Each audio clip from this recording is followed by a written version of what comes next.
on the starfruit tree. Performing air layering on one good branch can allow us to enjoy the fruit in the same year. Select a branch about the thickness of a finger and make sure it grows straight up. Use a small knife to make a ring cut around the branch about 5 centimeters from the top and bottom. Then make a vertical cut and remove the middle bark. Next, find a small flower pot. Cut a small hole at the bottom and also cut open the side of the flower pot so that it can be easily placed over the branch with the ringed bark. This creates a container to hold the soil. For soil, choose loose coconut coir or nutrient soil, which will help the roots grow better.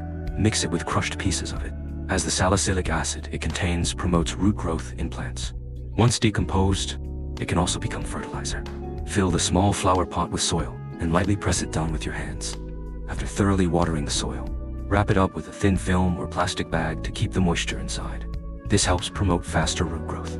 After 50 days, cut the starfruit branch below. Tear open the plastic film and remove the small flower pot placed around it. You'll see that the branch has developed many healthy roots.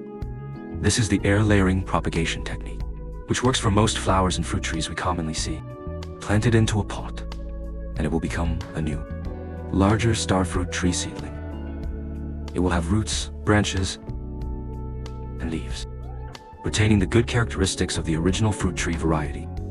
The tree will also remain compact, and it will grow quickly, even flowering and fruiting in the same year. Did you learn it?